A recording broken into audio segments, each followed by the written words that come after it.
Rating Jaron Boots Ennis and Gervonta Tank Davis last fight. Who's next?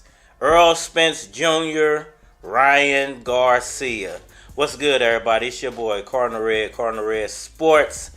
Straight out of Louisville, Kentucky, man. Let's talk about it. Alright, so it went down last night, man. What a fight card. I want to start out by just giving another shout out to Showtime Sports, man. They put together perhaps what could be the best fight card of the year. Of 2023, they kicked it off right, man. How can you beat getting a speedy Rashad Ellis fight where he went down? You know, unfortunately, he went down twice. I think the second one lost him the fight. You could give him probably the first 6 rounds. You know, I think I gave him the first 6 rounds, which should have won him the fight. But unfortunately, in I think the 9th and the 10th round, he went down. He still did a magnificent job. I think that fight deserves a rematch. Unfortunately for him, I'm going to reiterate this, that was a title eliminator, so his opponent, I don't think, is going to be able to immediately rematch him. So perhaps he will have to do some more work, rebuild his name a little bit, and be right back to spin the block and get that rematch. But let's move on to Jaron Boots Ennis. Man, what a performance by Boots. A lot of people are clowning Boots, and I don't understand why. You know what I'm saying? The homie Boots did exactly what the homie Boots was supposed to do in that situation. Now, in most fights, you're going to have a lot more engagement from both fighters. But the style that his opponent came with, and I'm saying his opponent because I ain't even about to try to pronounce his name no more. What a disaster that would be. But his opponent came with a style that was extremely tricky. And if you watch what his opponent was trying to do, he was trying to get Boots to chase him, and then he would stop on a dime and throw a real powerful flurry, trying to catch Boots with something and knock him out. And Boots caught on to that really quickly, and that's why you kept seeing him when dude would run around and Boots would try to cut the ring off, and he would stomp real hard and throw his jab out there, hit him in the stomach to stop him, and then Boots could throw his combination. But every once in a while, he was catching Boots with that because Boots was having to chase him so much. Now, when a guy's doing that, when a guy's trying to bait you in the whole fight, and he has a motor that high, I mean, a lot of people can do that for about 5, 6, maybe 7 rounds. But after that, especially if you're going 12 rounds, after that style usually fades away because you would have thrown so many punches by then that you can't do both of those for the rest of the fight. But this guy's motor is so high, and perhaps that was his game plan. Like, hey, I'm about to get a lot of exposure, the biggest payday of my life. As long as I survive this, I'm probably going to lose. But as long as I survive this, I'm going to get another fight out of this. So I might as well, just take what I can, try to catch him if I can. But survive this, get this paycheck, and I bet I'll end up in another pretty decent fight in 6 months. So, shout out to his opponent for coming in with a game plan. This is boxing. This is a sport of boxing. He made it interesting. It was boring to watch, but if you're a boxing enthusiast, it should have been very interesting to you because you should study all styles of fighting. It should never be about one style. It should never be all defensive or all offensive. There are different ways to approach the fight game. And, I want to make one more point because when I train different, than most fighters. And I train with a lot of movement. And people tell me that that's wrong. And that's not a proper boxing stance. But I say what works for you is what works for you. And you saw that dude did his style and it worked for him. He didn't win the fight, but it didn't get him knocked out. Every other fighter put in front of Boots that tries to brawl with Boots or tries to go toe-to-toe with Boots gets put through the floor. And I'm pretty sure when that dude watched Boots, film, I'm pretty sure he picked up on that real quick. Like, dude, I'm gonna do everything not to have my face put through this mat. And kudos to him for pitching a game plan. He pitched with a game plan, and it worked for him. It didn't get him flatlined. So don't hate Boots for doing the exact same thing, which was sticking to his game plan. He pitched his game plan. He realized that dude was going to try to turn it into a cat and mouse game, and sometimes the mouse wins. He runs the cat right into the wall because the mouse knows where the hole is and the cat is too big to fit through the hole. But Boots didn't fall for that trick. Boots stayed with his game plan. He pitched with his game plan, and at the end of the day, he won the fight. He got through it. He's the interim IBF champion now. He is set up to get a shot at Errol Spence Jr. as long as Errol holds true to his word and sticks with 147 and fighting all the top guys at 147. Look, I like Errol Spence. I think Errol Spence is a great fighter. And I want Errol to be a man of his word. And up to this point, he's pretty much been a man of his word. And he said he wants to fight the best.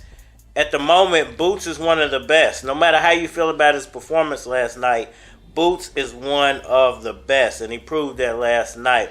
Does he need better competition? Yeah. Would I like to see him face off with Terence Crawford before he faced off with Errol Spence Jr.? That would be interesting. Y'all let me know what y'all think about that down in the comment section below. Who would y'all rather see him face off with first? Do y'all think it would benefit him to fight Errol first or Terence Crawford? Because off of what I seen last night, I think it would be a serious chess match for the first half of a Terence Crawford fight. And I think it would be a firefight for the first half of an Errol Spence fight. And it's all up in the air after that. It's 50-50. Let's move on to Gervonta Tank Davis for a minute. So the big homie Tank Davis, what a brawl last night, man. Inside and outside of the ring.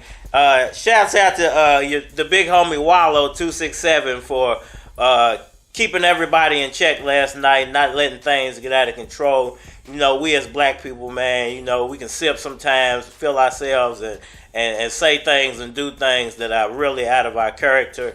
So, shouts out to Wallow for being a level-headed, rich black man in the room with the power to calm everybody down. But Gervonta Davis, man, he showed a new level last night, man. He showed that he can not only be a power puncher, but be a strategic power puncher. And that's extremely dangerous.